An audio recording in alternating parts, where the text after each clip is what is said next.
We are live with the Best Anatomy podcast, where we explore the sights, smells, and sounds of medicine, how it relates to movies, TV, pop culture, books, and food, and the world around us. How do you like that? And food.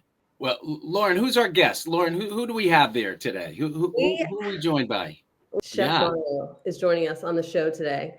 And I saw, speaking of cucumbers, you dehydrated a cucumber recently. You've been dehydrating things like crazy, Mario. Yeah, I hate H2O. I'm just trying to take it out of everything. I have this little fun bit where I'll dehydrate anything and everything somebody suggests to me. It came to me through the world of TikTok.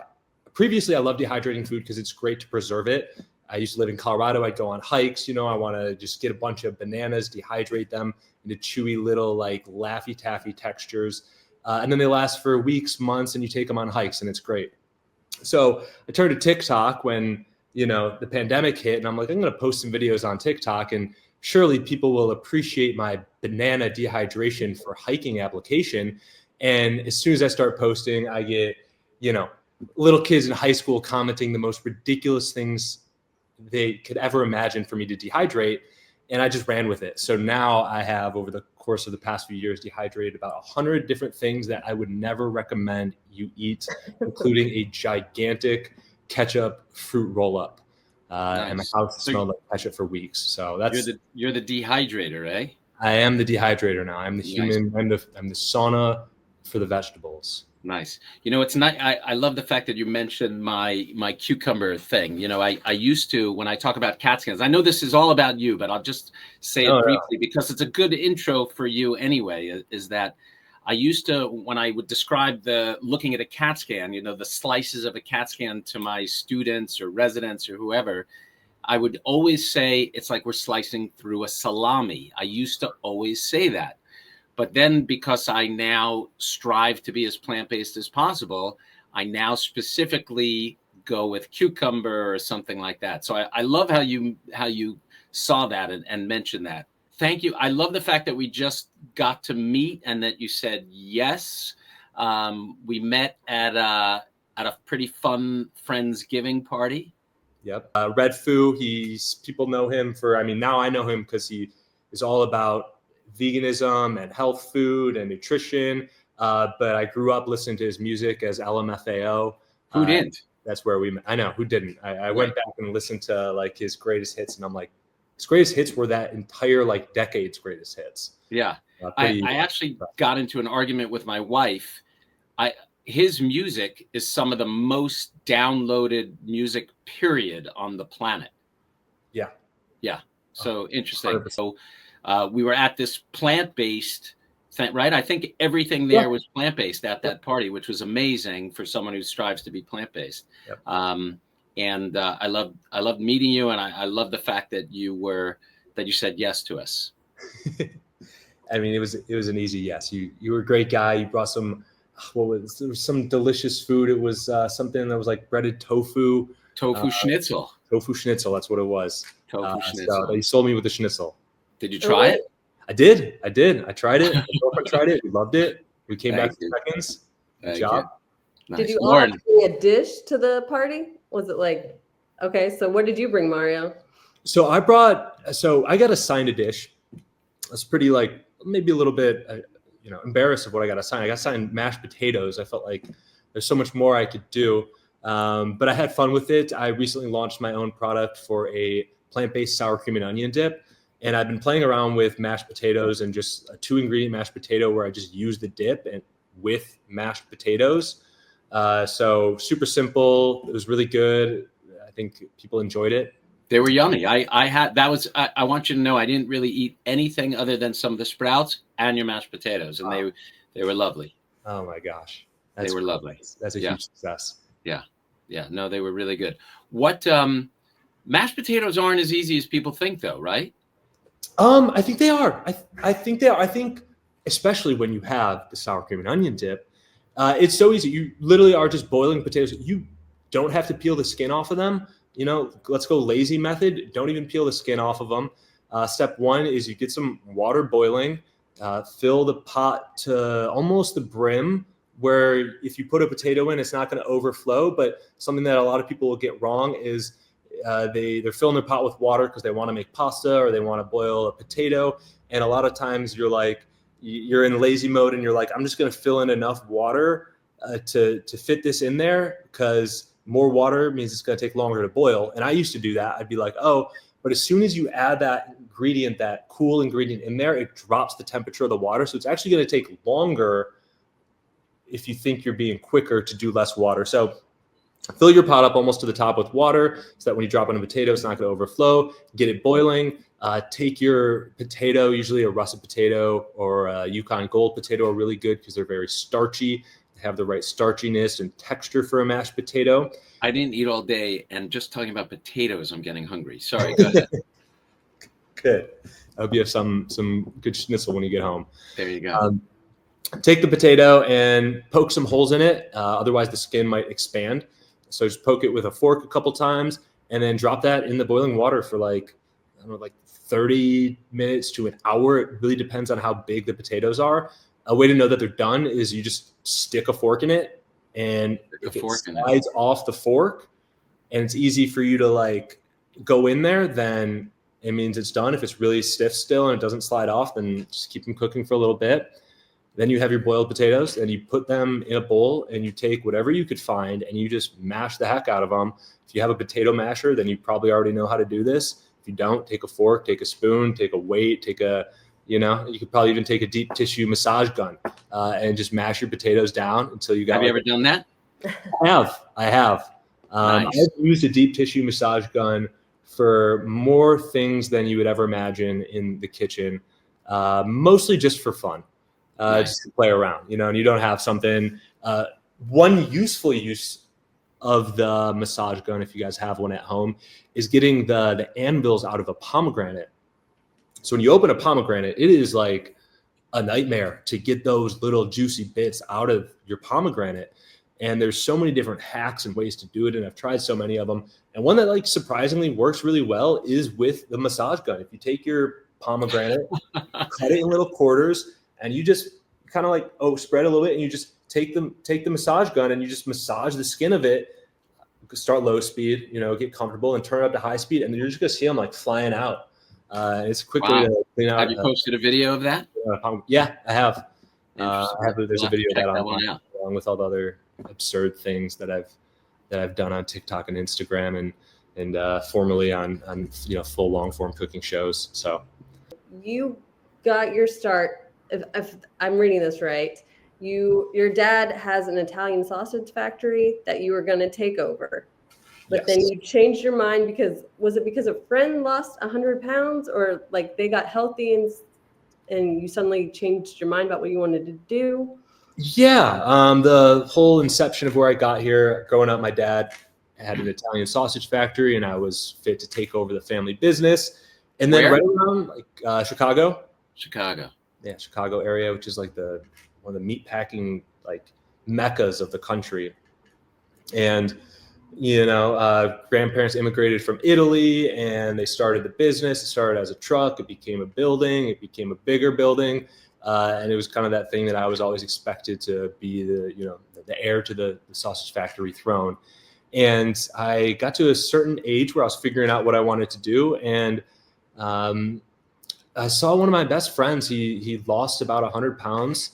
And he said it was by switching to a nutrient-dense plant-based diet. And I had just gotten done eating, my sausage breakfast with my sausage lunch and my sausage dinner. And, he was telling me about how he started eating quinoa and kiwis, and I didn't even really know what those were. So I started reading some books and learning a lot more about it, and found that, the food that you eat can have a huge impact on how you feel, how your body operates, your long-term success, on the inside and the outside. So how old were you when that was? I was about 20 years old. Mm-hmm. And you were pretty young. Yeah, I was pretty young. And up to that time, you really thought, did you think I'm going to be taking over Dad's business, or you were wrestling with thinking about doing other stuff? Yeah, no, I thought I was going to take over the business. It was were you working there already? What are you going to do next? I was in and out. I'd moved to Colorado to try other things, but what things? I was going to get a degree in mathematics, and I was going to snowboard. It was like those Right. two things. And then I dropped out of college because college tuition is insanely expensive.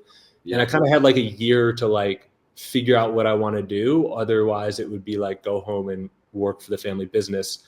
And during that time, your parents gave you the year, or you gave yourself a year. Like how I had enough. Like it was kind of both. You know, it was at that age where I was kind of paying for everything and not really making money. Just kind of had some money saved up, so it kind of just made sense that way. So I think we both gave me a year.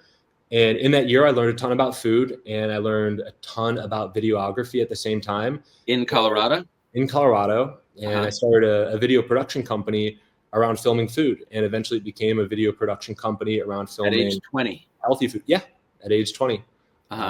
Yeah, so long before like all these short form videos, we were doing something completely different. What year was that? I'm basically asking how old you are. How old I am. I'm 32 right now. So you can maybe help me do the math. That was like 2011, 2012. You're the math guy. I'm not a math. Not anymore. I dropped out of the math thing. That never came to. Were you a math guy? Was that your thing? I was just good at it. And my high school guidance counselor was like, I sat down with him and he was like, what are you going to do with your life? And I said, I don't know, guidance counselor, what am I going to do with my life? And he said that you're really good at math, so you should become an actuary. I had no idea what it was. Yeah, I had no idea what it was. To this day, I hardly know what it is, but I know that what my job might have been would be I'd be working for an insurance company, calculating statistics based on risk to help create the best insurance rates for people based on the risk and the statistics. That's very much like what you're doing today. It's so much like what I'm doing today, except for it's in tablespoons and cups and grams and milliliters, which are, you know, about just as challenging to make those equations. Had you up till then, had you done any cooking, or like when you were like, were you with your family, you would do the cooking, or was really all your parents? Or it was like a family thing. It was very much, I don't know if you grew up in this way or you have that now, but food could be an incredible way to bring people together. Yeah. And especially my family, you know, immigrant grandparents, it was very much a tradition of recipes that had traveled with them from Italy to the United States, that my grandma kind of marrying into this Italian family had to learn all my grandma's recipes, you know, as a part of being a part of the family. And at such a young age, I remember being in the kitchen with my parents. I remember being, you know, at my dad's sausage factory are some of my earliest memories. And then as I got older, it was just kind of always something that I was around and doing and participating in that way. Cool. Yeah. Who was the chef in your family? Your mom, your dad, your grandma?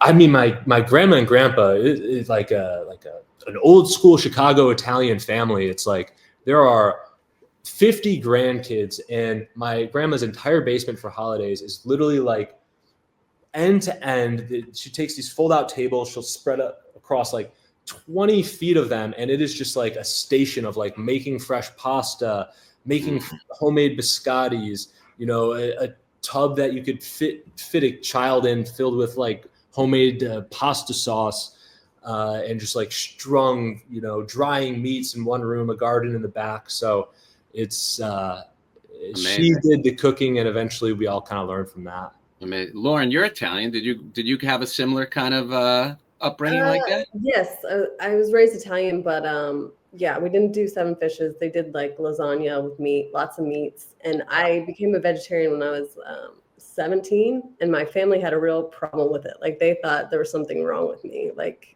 not eating meat. I wonder if your family. So you're not a vegan, but you cook vegan, or I am vegan. Okay. And a quick sidebar, and you guys could keep reeling me in on track, was I started a cooking show where I would invite expert vegan chefs and nutritionists to teach me the best plant-based recipes, and that was called Trying Vegan with Mario. When was that? That was about like 6 or 7 years ago, and that got, because I had a background in cooking show production. So after I had that 1 year that I mentioned earlier to figure my life out, I started this food video production company. I had a lot of experience in that industry, and eventually. Well, that's amazing. I'm so way before any of this stuff started. You're the OG then, eh? Yeah, a little bit. I mean, I'm not like the OG. There's OGs before me. Yeah. I'd like to think, now that you know how old I am, you're like, this guy's the OG. You're the OG.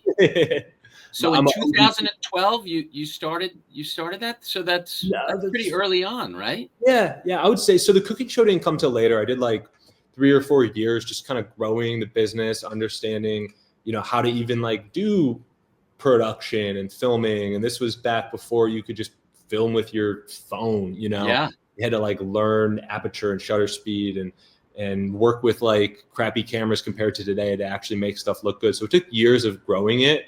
And also it wasn't as in high demand. It was more of like a luxury to have like a video explaining your company on your website. Now it's like kind of a no-brainer.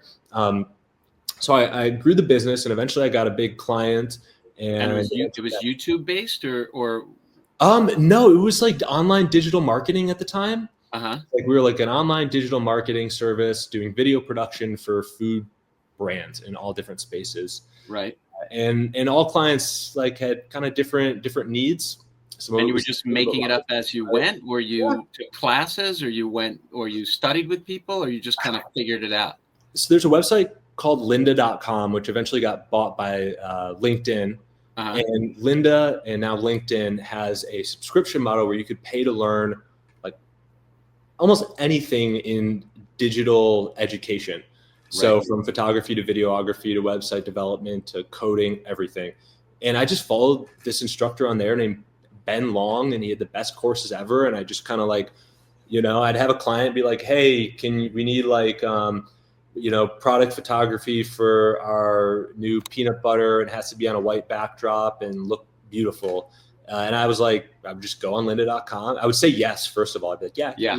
And then I'd go on lynda.com and I'd find like white backdrop product photography, which again, now today is like so easy. But back then it was a lot more challenging. I'd watch this guy to explain how to do it. I would do it for the client. Hopefully they would like it. And we'd kind of go from there. And that was early on. Eventually it became like a well-oiled machine, and we got into like real cinematic production. But that's how it all started. Wow, that's amazing. And then you said you started this show where you would I cut you off. So get back. Yeah, so a couple of years of growing that business that I just mentioned of food videography and production, and eventually like working for clients, I was kind of thinking about what my next step was, and I was learning more and more about the health side of food, and it kind of kept growing as a passion. I read a book by a doctor named Dr. Joel Fuhrman called Eat to Live, and it's a really good book for just laying down a lot of research and experiences and case studies where he would work with somebody that would come to him who would have hypertension or diabetes or a list of these illnesses that a lot of people would be put on medication for, and he would talk about how he would work either with the medication or help them get off the medication by giving them the right food to eat, and these illnesses would go away. And he would this wasn't theoretical. This was like literally like Lucy just got told she's going to need a triple bypass heart surgery. She came to me, and within 3 months, I brought her back to the doctor, and the doctor said, "Wow, you don't need surgery anymore." Yeah. Were you plant-based already at the time? I was kind of like teetering with it. I was just like playing with it, like eating less meat, just like came slowly. And it eventually became this thing that I like just felt like I just had to tell people. I was just so anxious and excited, and I had been in the right industry to do it and been working with clients and got the business to a pretty high level where I knew how to do like real television cooking shows. And I just kind of like a crazy idea was like, what if I, instead of just like learning about this, like, what if I like could teach people, like, what if I could have my own cooking show? Yeah. And what if I could like, instead of just reading these people's books, what if I could talk to them, And then I came up with this idea for a cooking show where I would invite expert vegan chefs and nutritionists, the same people that wrote the books that I was reading and the documentaries that I was watching, and invite them to teach me their best plant-based recipe and educate me on the science and the research behind the food. And I would be like, kind of represent my younger self, this like hard-headed, like Italian guy, you know, with a big afro. I noticed. Yeah, yeah, I had a huge afro, and I was yeah.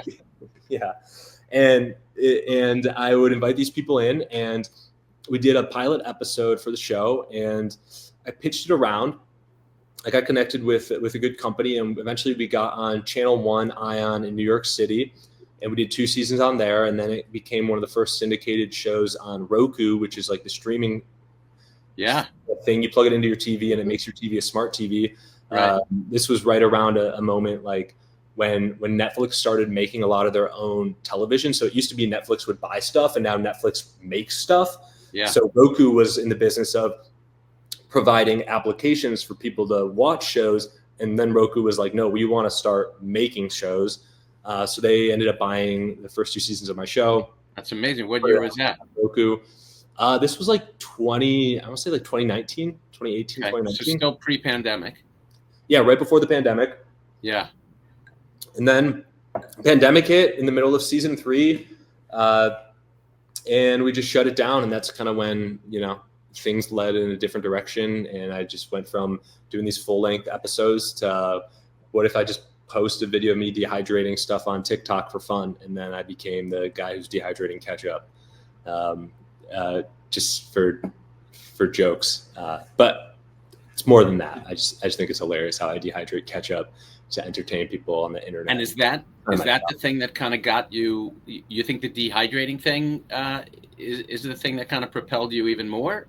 Or I think so. It's like, I mean, I don't know the numbers on it, but like in the past couple of years, the shift of people watching television to watching stuff on their phone, and even people have the TV on, but they're watching stuff on their phone, like where their conscious attention is insane. Like even like the election just happened, and I saw some statistics on how many people were watching news versus how many people were watching the podcast interviews with the presidents, and it was the numbers were insane.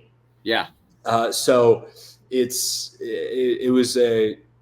just kind of made sense once it started to pick up to like spend more time and effort on the social media content, because it is, I think, where the most eyeballs are. At first, it kind of feels like, it felt like I was kind of like taking a step backwards at first, because, you know, we're not using fancy red cameras and cinema cameras and extra lighting, and it's just me with an iPhone alone. Yeah. But now I've totally switched the shifted and been like, this is amazing how anybody could do this, and you can make stuff fast, and if you have good ideas and information, you could get creativity out there fast, and you could hopefully educate people. Actually, you know, I'd be curious what the world of that looks like in your field. But it's just, you know, I go on there and I'm like picking up cool little bits of stuff all the time. And I love it's amazing. Getting back to Lauren's question, I actually am curious too, because my wife is also vegetarian or pescatarian, and her mother too, interesting, came from a family of butchers, and so they thought something was wrong with her when she became vegetarian. So did you let down your family? Did your family think you're nuts? Do they still think you're nuts? Have you converted any of them over? Yeah. So when I first became like vegan, and I remember I went home for a Christmas. Yeah. And Christmas, again, a celebration surrounded by food and family recipes. Yeah. And I remember I walked in and I was like, guys, we cannot eat this stuff anymore. We are killing the earth. We are killing our bodies. You guys are killing animals. I like walked in like I was like, I knew everything. Yeah. And a lot of people do that. You know, it's like with veganism, it happens quick. You get sucked into it, and for a lot of good reasons. But like, I'm like, I look back and I'm like, chill. Yeah. So I'm changing all my family recipes, and they're like, who the F does this kid think he is? Yeah. You know, and I pissed off my dad because I made him use like vegan butter, and he like was like, I would never, you know, and I changed a couple of family recipes, and I think just out of like, you know, out of spite for the moment, like My dad didn't eat any of it. In my head, it tastes the same, but it was kind of just like, all right. So it took a second to transition to get like accepted. And eventually my dad and I, we would joke, like about starting a vegan sausage line, and, he'll eat a vegan meal, like, which is basically just like a salad, and he'll send me a picture, it's kind of like an inside joke now. We could laugh at it, but there was definitely like 2 or 3 years where it came in a little bit hot. And I was just going to say that. I was like, I think you came in hot. Yeah. I had it come in apologetic, and my grandma like offering me different meats. And she was like, no, you can eat this one as a vegetarian. And I was like, no, I can't. Right. Yeah. It's like my big fat Greek wedding when he said vegetarian. She goes, that's okay. I'll make veal.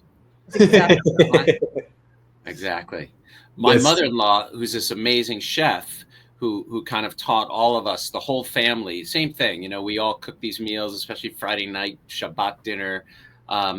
She taught us all kind of cooking, and she made this amazing chicken schnitzel that we since converted to tofu schnitzel.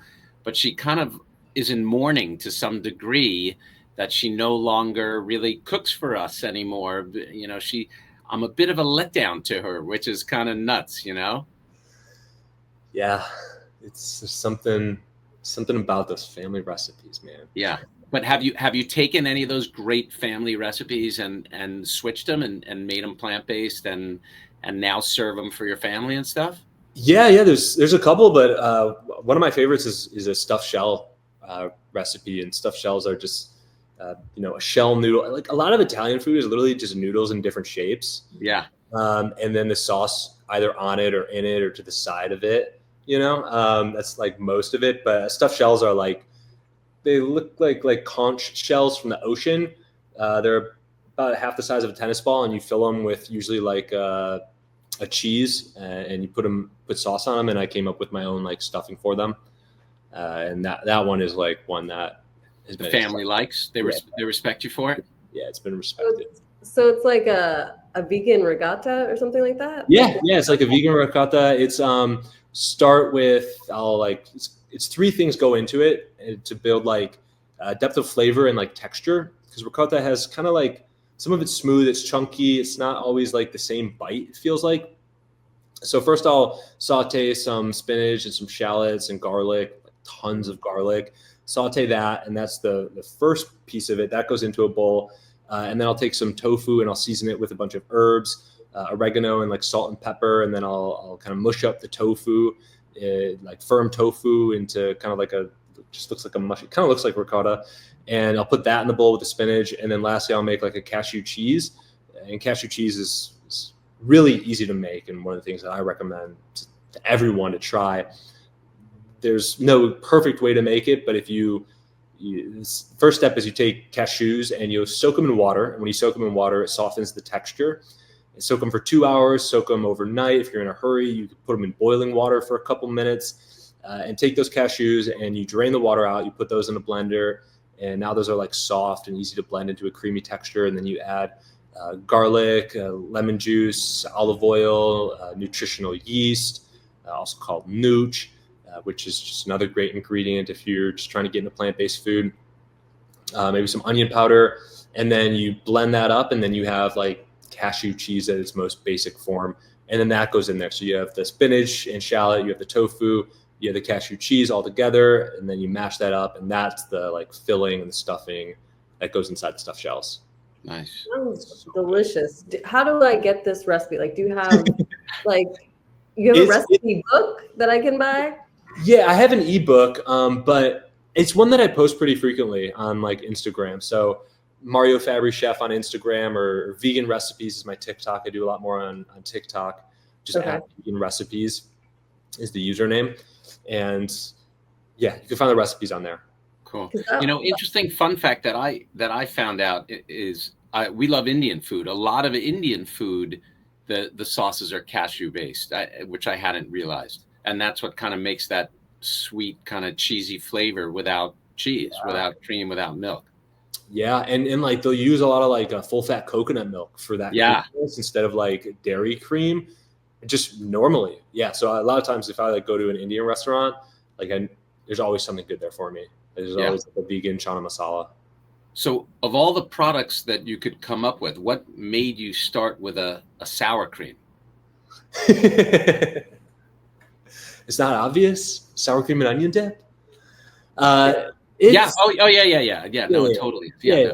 Everybody, I mean, it's like a nostalgic thing.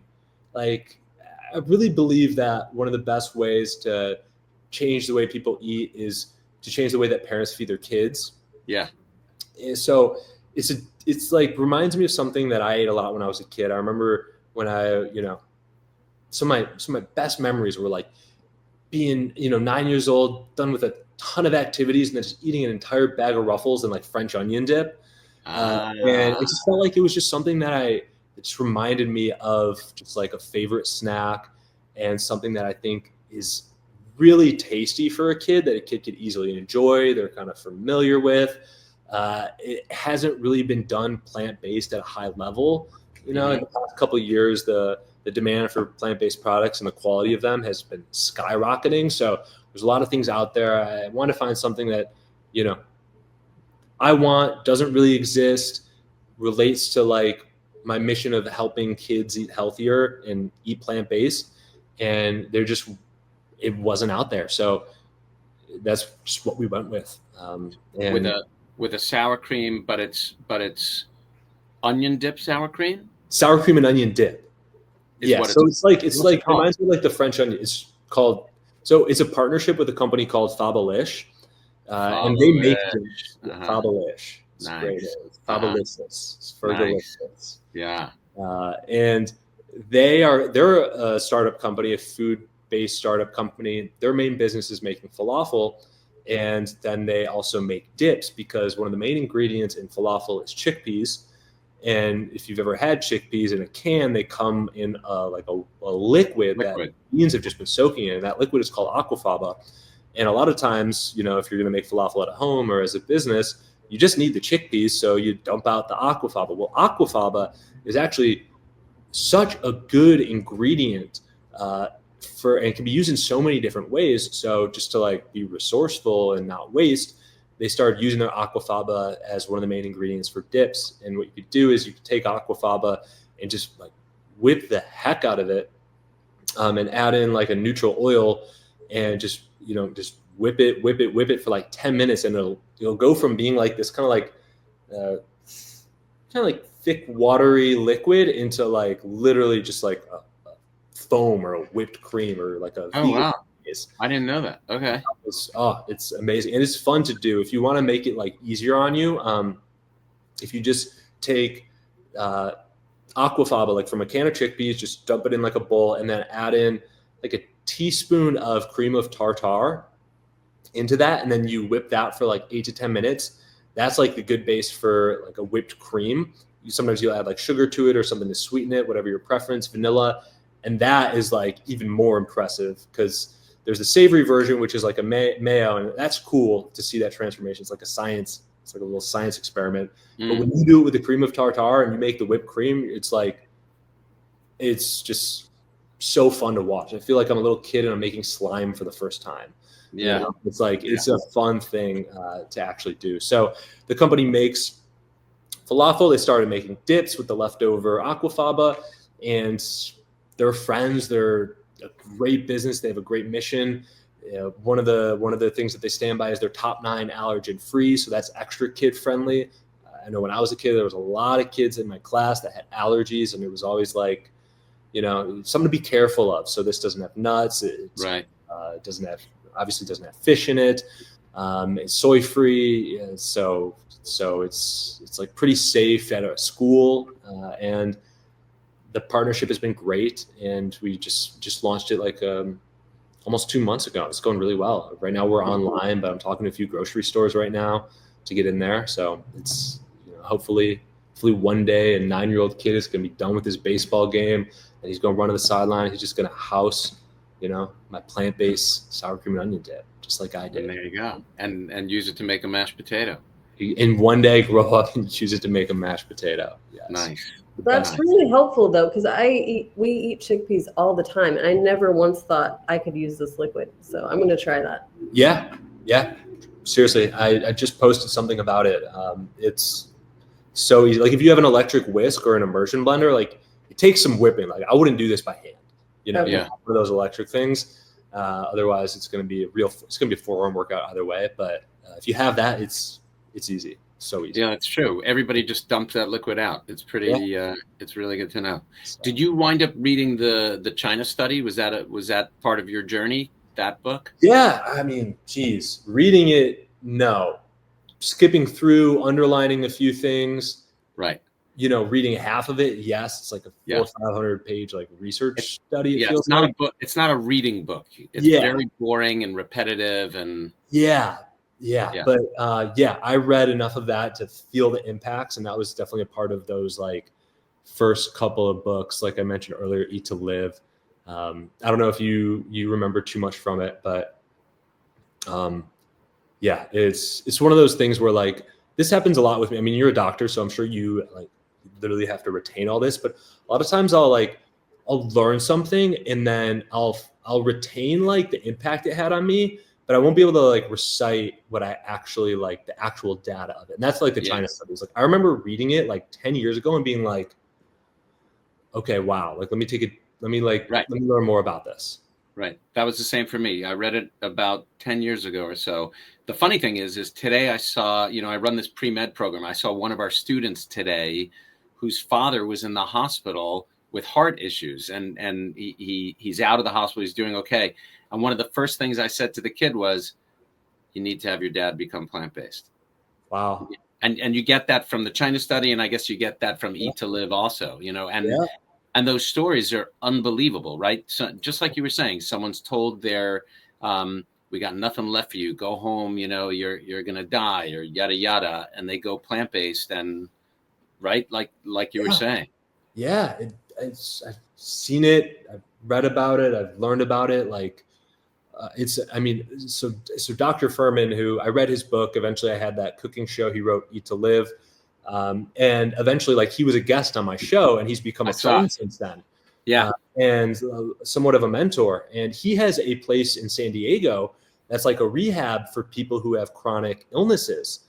And they'll go stay the Eat to Live Retreat Center, and he'll have people come and stay with him who, have severe heart disease and are very overweight and out of shape and aren't eating well and like, on their last limb. And they'll go and stay with him for like 2 or 3 months, and they'll eat all this food. They'll learn all the information. It's literally like a live-in rehab facility.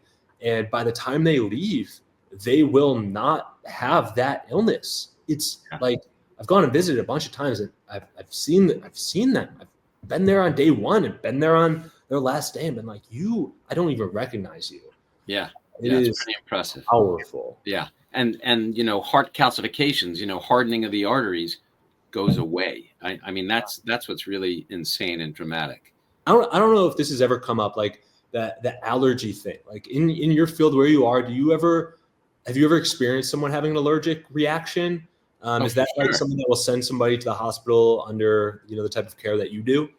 Yeah. In fact, last episode, we talked about, we were talking about celebrity allergies and things like that. And Lauren demonstrated her rash on her arm, right? I got allergy tested and I blew up. My whole arm was swollen. But we talked all about allergies, and I asked him all these questions about allergic reactions. All right, I'll listen to that. That'll be my knowledge on it. You're not going to learn anything, but it'll hopefully be fun. People don't learn from our show. They hopefully just get entertained, I think, a little bit. You know what disappointed me that just happened the other day? And I'm curious if you've had, for me, I don't know about you. For me, what I tell people is I strive to be as plant-based as possible. Now I have certain cheats, and now and then, like if I'm traveling and things like that. I don't know where you stand on it, but when I'm sick or if someone's sick, I swear by DayQuil. I'm a huge DayQuil fan. Have you taken DayQuil before? I mean, I've taken DayQuil and been 100% okay. Right. 30 minutes after I take it. Right. But then what happens for me is I think I'm better. Yeah. And right. But here's some bad news. Here's some. I'd be like, I feel sick again. Maybe I got sick again, but it's just the DayQuil wearing off. Yeah, but I'm about to break your heart. So we were away this past weekend, and there was a friend of ours who was sick, and I happened to have Dayquil on me, and I handed him some Dayquil. I'm like, oh, take the Dayquil. He goes, and he's vegan, and he's religiously vegan, and he goes, I can't eat this. I can't take this. It's a gelatin cap. The capsules are made out of gelatin, which is animal, usually pig. Yeah. And I didn't know that. And he ruined Dayquil for me. And they have pill form too, and they have the liquid. They got the syrup. The Right. worst, most bitter. It's like eating a bitter melon.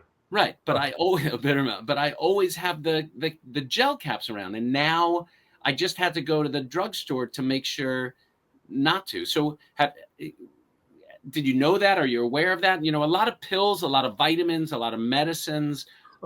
Unless you're looking, they're all gelatin. The capsules are all gelatin. Really? I didn't know that about Dayquil. I've known that about like gelatin in general coming from animal scraps and animal bones. But I didn't know that about Dayquil, and I hadn't really thought to look in a while. I don't know why. I thought maybe that was like phased out. Like, me too. I didn't. That's weird.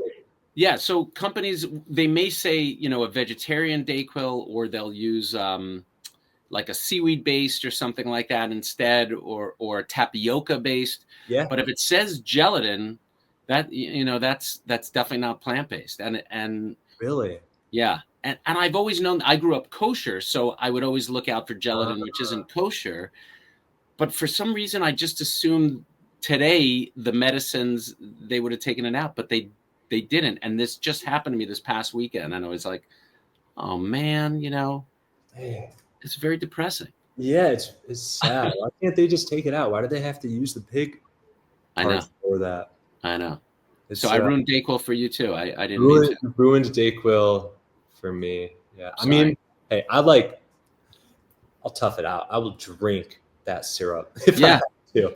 Exactly. Honestly, when the occasion happens, I'm like, sometimes I think I'm like that guy where I'm just like, I could overcome this, Yeah. I like fast water. I used to be super religious about that. I'll be like fasting and just like drinking a ton of water to like heal myself. And then one day somebody was like, just take the Dayquil. Right. And I was like, I needed this for this moment. Yeah. Sometimes you just have to, don't ruin vacation over being too stubborn about what you put in your body sometimes, Exactly.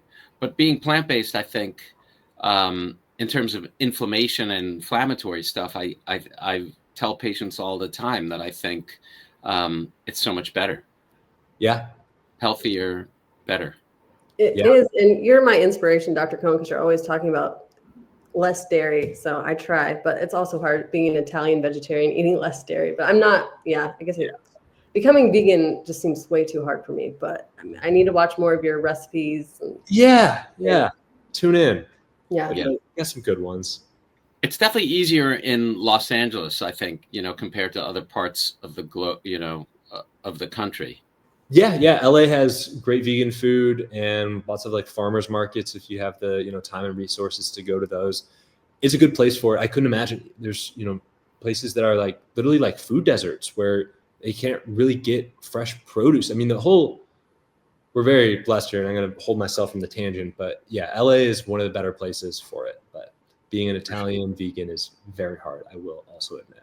Yeah. How long have you been pure vegan, or are you like me where you just strive to be as plant-based as possible, or do you not want to say on air? Yeah, no, I've been vegan for like 5 or 6 years. Yeah. I definitely had Dayquil more recently than that. So like, I'm not perfect, I'm going to have to change and be like, but how long have you been? But it's been 2 weeks. But yeah, it's been like food wise, intentionally, like 6 years. Yeah. One of the reasons why I say strive to be as plant-based as possible is because it's common we screw up. We're thinking we're going to eat something, and there's so many haters in the world, or judgers who are going to say, "Oh, I saw you eat the da-da-da. You're not vegan. How dare you say?" So that's one of the reasons why I deliberately don't say I'm vegan. I try never to say that. I try to say I strive to be as plant-based as possible. And that way, I think it lets you make mistakes, or not mistakes. It lets you, I think we shouldn't be so rigid. I think. What do you think about that? How, Yeah, I mean, one, I think that's 100% true, and especially in this industry, and especially like podcasting, you got to be careful with like those things, because you are putting yourself out there for criticism. Of course.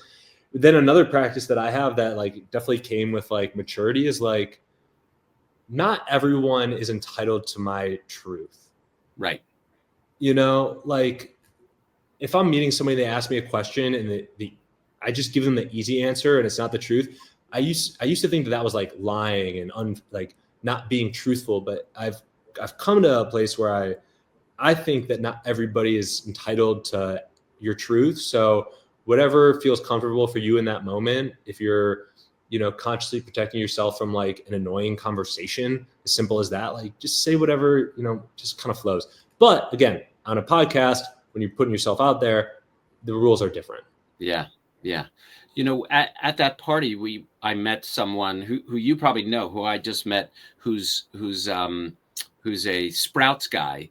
Yeah. And he's a raw vegan, Yeah. which takes it to a whole other level. It's super cool, but I don't think I could do that. Have you ever tried doing that?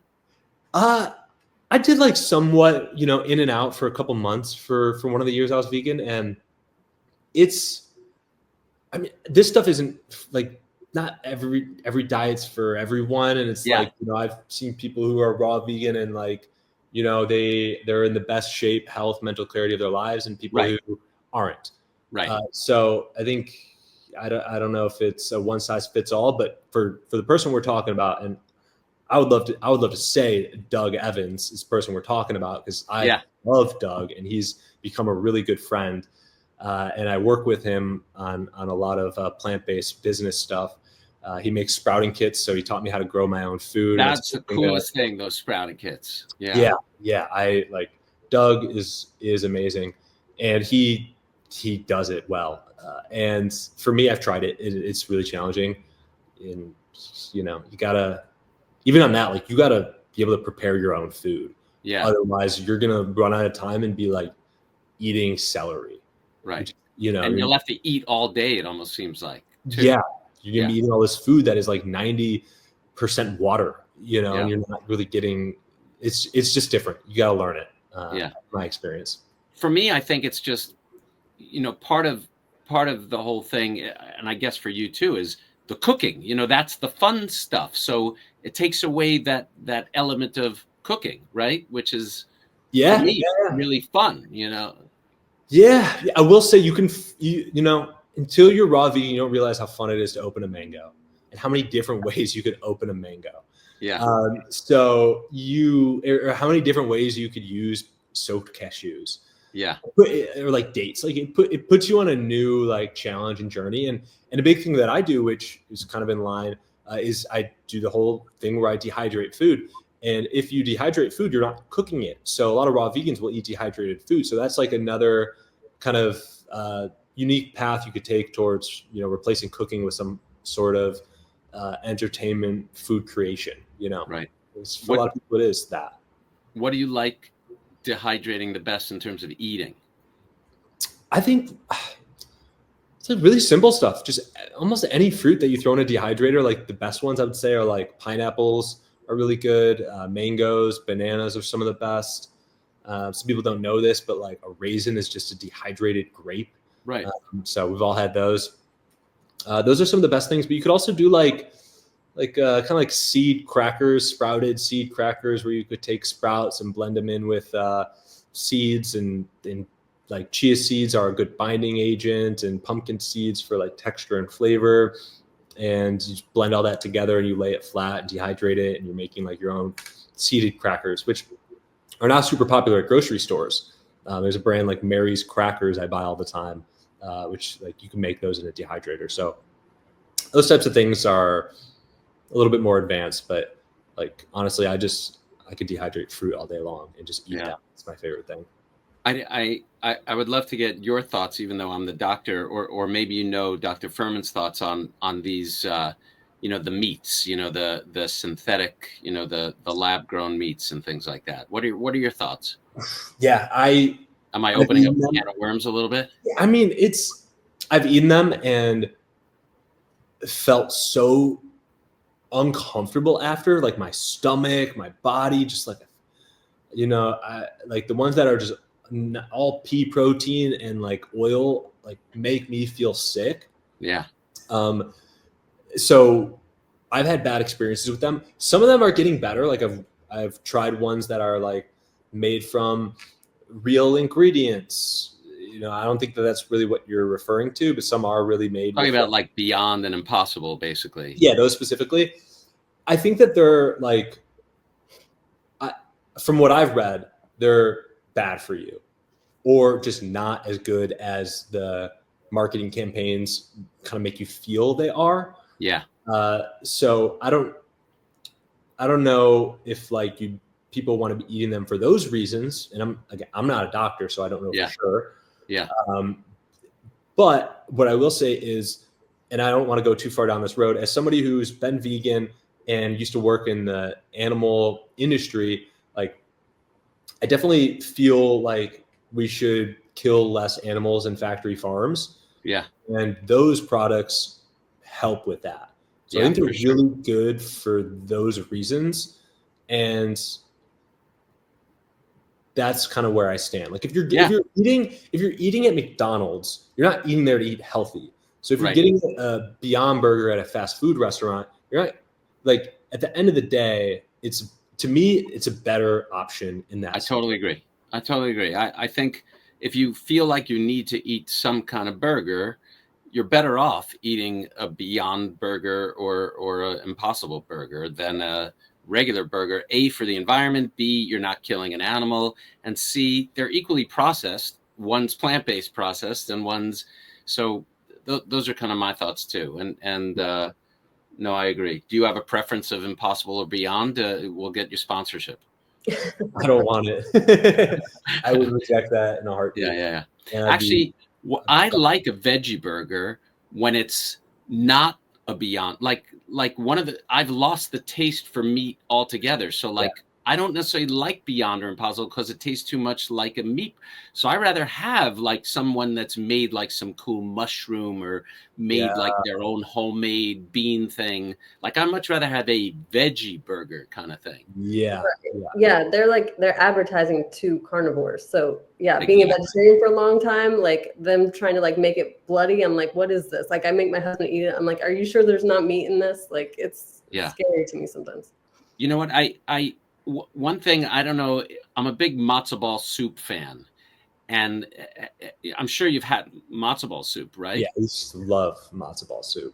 I cannot figure out how to make, and I know this isn't anything about medicine or whatever we're supposed to talk about, but I'd love to figure out how to make a vegan matzo ball. Have you been able to do that? And I know it's kind of off topic, but it's something I would love to do. I'm going to have to like store that idea and come back to it. I have no clue.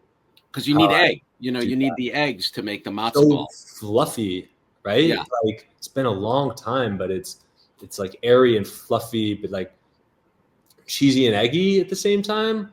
Yeah, like, it's like dense and so a matzo ball. I don't know. That's I'm making that a homework assignment for us, to figure out to make a good vegan matzo ball. That would be good. I would love that. Yeah, there you go. So let me ask you a question. What's next for you? What's next for me? I would say, so I'm in LA right now. That's a tough question. And I just moved into a new place and I'm trying to build like an incredible collaborative, fun event and creation space for like like-minded plant-based people in all areas of entrepreneurship to like get together. So I love that. Like right now, like where I'm at, like this is all like kind of like a makeshift, we're putting it together studio right now. I'm building kitchen islands that I'm putting on wheels, and I'm stashing propane tanks in them so I can move these kitchen islands all around the kitchen. I have different kitchen sets and kind of backdrops that all like could be used for different filming purposes and creation purposes. It's very open. The kitchen islands could also be used for cooking classes. So kind of in the process of it, and we're also growing a lot of food here. We're doing a lot of sprouting, growing our own mushrooms. So I'm kind of just like trying to take everything I've learned and done and like have as much fun doing it as possible. Because a lot of times it's been making it a career and hustling, but now I feel like, okay, let's like enjoy this. So talking to you, like this is, you should come over. We should cook food. We should just like hang out, and then be able to have you over, like kind of like the party we were at, where you're just surrounded by like a bunch of people with a similar mission and vibe, and you get to like hang out. Because for me, that hasn't happened as much out here as I would hope. So I think that's the big thing, and then also like grow it. Me and like my business that's been doing this for a while, we have a bunch of clients where we're still doing video production for. Like Doug, the sprouting company, he's one of my clients. We do all of his like digital advertisements and shoot all of his content. So just like taking on more clients that are starting businesses around plant-based food and helping people grow them through digital marketing. And the dream used to be like to like build out the cooking show thing, but now it's like, I don't know, short form video is just kind of taken over. So I'm like, how can I make stuff short form and fun and collaborative? Yeah. What chef shows do you like? I love Martha Stewart Living. I'm a big Martha Stewart Living fan, and I watch reruns of that all the time here. So I believe it, and it's like holiday season right now. I'm like, I got to throw on an episode and learn how to like build a wreath and like make a soup, and put it on a fake fireplace. Out of all the shows, that's your favorite? Yeah. I used to love Emilio Lagasse because he runs around and says "boom" and yells at people, and it's super Italian. Yeah. And then I loved Gordon Ramsay for a while. And Jamie Kennedy is a great person because he used to be more health focused. But now I'm just watching early 2000s reruns of Martha Stewart Living. Huh. That's funny. I don't think I've really watched. Have you watched any of that, Lauren? No, I didn't expect that answer, but now I kind of want to watch it. Watch it. It's not just about the food. It's about how to build I don't have one right here, but for the artwork around our house is all like moss walls. Like this is kind of the starter of a moss wall, but you take like moss and you dry the moss, and then you could build these beautiful artistic walls out of it. And you're adding stones and twigs that you found, and they look beautiful. And people sell them on Etsy for like thousands of dollars. And I'm like, I realized like, oh, I could just make that, and I could make it with like my dehydrator. The next one I'm going to do is like a display of like dehydrated like orange slices. So it'll be very vibrant. So yeah, very, very much into Martha Stewart Living these days. That's cool. Just because we're talking about plant-based and stuff, I have to, it's all about me always at the end of the day. So two things. It was just my birthday. And so for my birthday, my eldest daughter asked me where I wanted to go for dinner. And so I got to give a shout out to them. We went last night to Kusakai. I don't know if I'm saying it right. Saki. Yeah. Sushi? What? Was it sushi? Yeah, the vegan sushi place. Kusaki, yeah. Kusaki. And so it was I'd never been there, and I've been following them and always wanting to go. So we went there last night for dinner, and it was great. So you've been there? I've been there. I love it. I know the chef, Pearl. She's amazing. They're really, it's a great restaurant. It's a good vibe. Highly recommend it. One of the like plant-based fish that they use, which I personally prefer, turning mushrooms into an incredible sushi texture, but they also have this great like vegan version of salmon and tuna. And the company that makes that was actually just on Shark Tank, and they just got a deal on Shark Tank, and they're in Kusaki in a lot of the Kusaki rolls. So I just thought that was just so cool. Yeah, that was really cool. My daughter Liat, shout out to you, was talking about that too last night. So that was pretty cool. I have to mention it. So what's that? Happy birthday! Also, thank you. I'm 26 today. What's your favorite mushroom? It's my favorite mushroom. Oyster mushrooms. I say oyster mushrooms. Yeah. To cook with. Yeah. I get the medley though. Like there's these little sample pack medleys at the grocery store that I see now. Yeah. I'm like, what am I going to get in here? Yeah. Have fun with it. But if I had to, I like a cluster of oyster mushrooms. Those are really easy to grow as well. I'm not going to explain it, but like YouTube it, or you could even buy a kit online right now. Like growing your own mushrooms at home is very rewarding. Yeah, it's pretty cool. One of my fantasies is to be a truffle farmer. Ooh. Never heard you talk about that. You're joking, right? Where did that come from? No. You're joking. You've never heard me talk about that? Yeah, it's one of my fantasies is to grow truffles. But I don't know. One day maybe. Who knows? Why not now? Why not now? You're 26 years old. I think it's time. There you go. Time to settle into that retirement career. So this is what like a finished jar of broccoli sprouts are. And a lot of people think of broccoli sprouts as like something that they've used maybe like as a garnish, sprinkled on top of a salad. But sprouts actually are like just as good, if not better, as like the base of a salad. Like replace whatever lettuce or spinach that you use with just like heaping amounts of broccoli sprouts. They're so good for you. Again, I'm not the doctor here, so I'm not going to try and explain like the health benefits of glucoraphanin and myrosinase and how they get digested into your body. But like, wow, you sound like the doctor. I know the words. Yeah. I know the words. Those are like, good. I didn't even know those words. All right. Yeah, onomatopoeia. I don't know. I could be making this up. Do your own research if you're watching this into broccoli sprouts. There's a lot of evidence to suggest that it is so good for you. And look up glucoraphanin. That is one thing to look up that our body needs, that broccoli sprouts have some of the most of. So this is what it ends up looking like. And I'll grab my little kit right here. And you could do this to grow your own sprouts. You could do this just with like a normal mason jar or any jar. What you really need is a way to filter water out. So these like fancy cool jars have a great grip to them. They're really big. They have a little filter on the top. But you could do this with a mason jar and just like a cheesecloth. You just need like some filtering system on the top of the jar. So, but are these specifically made for sprouts? These are specifically made for sprouts. This is like the sprouting company. This is Doug's company. Oh, this is Doug Evans' company. Cool. Yeah, okay. This is Doug's company. But I love sprouts regardless. That's why I say like if you like are doing this for the first time, you don't want to buy like the fancy kit. Just like use a mason jar and put a cheesecloth over it and get the seeds, just to see how easy it is and do it and save some money. I do this all the time and I love it. So I got like 10 of these jars. It's it's my job. But just do this with the mason jar. Like it's so easy to grow your own food. This is I think the easiest thing you could ever grow.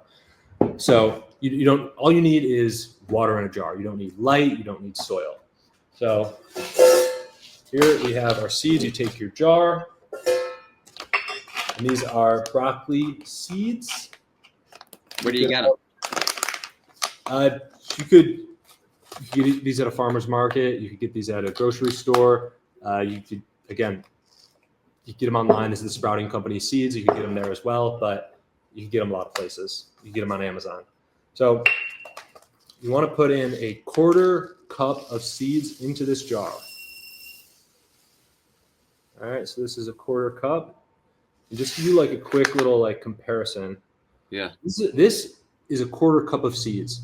Once this is done growing, it creates this much sprouts. Wow. So this little tiny amount of seeds ends up growing into an entirely full, overflowing jar of sprouts. So in a way, another benefit of growing them yourself is like it's very environmentally friendly because when you get sprouts from the grocery store, they're already grown and they come in those big plastic containers and they ship that way. So like the cost of like shipping those containers and all the plastic that goes into it versus like just this bag, which is the equivalent of like, I don't know, I want to say like probably like 30 or 40 of those plastic containers at the end of the day. So way less plastic waste on top of it, way less waste from, the shipping and transport resources that go into that. So I'm going to take the seeds and we're going to pour them into the jar. Just like that. Could you eat broccoli seeds? You know, like the same way you eat sunflower seeds? Like, do people eat them? So. I don't think so. Okay. I mean,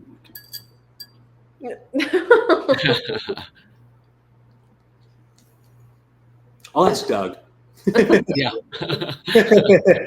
It's not bad. Yeah. So you take your seeds. This is step one. It's the soaking phase. You take your seeds into the jar. You add in water, just like enough to cover them. We're going to put the lid back on. And then we'll shake it all about. So you just want to cover every little seed with some water. And then what you do is you let this sit overnight for 8 hours. So these seeds need to soak in water for 8 hours. And usually I would do this overnight. And then the next morning, you just dump out the water. So, and then I'll show you what you do after that. So let's fast forward, pretend these have been soaking for 8 hours, dump out the water. Okay. And that's where this cool filter comes into play. So that's where you put like a filter or a cloth on top of the jar. Yeah. Makes it super easy for you to dump out the water. So we have the water dumped out. And then what you do is you fill it with new water, and now you're in the rinsing phase. So before we soaked overnight, now you fill it with new water, swirl it around, dump that out, and then you need to have it rest like on an angle, so that maybe one little piece really quick, one more thing. You want it to, then you want to rest it on an angle, get like all the seeds kind of all over the place, lay it on an angle, just like this, and it just like sits in this stand, and you just like put it anywhere, literally. Yeah. Like, doesn't need light, doesn't need more water right now. It just like sits like this, and at the end of the day, you're gonna do that rinse phase one more time. Fill it with water, get them all a little bit wet again, dump out the water, put it right back here, and you do that twice a day.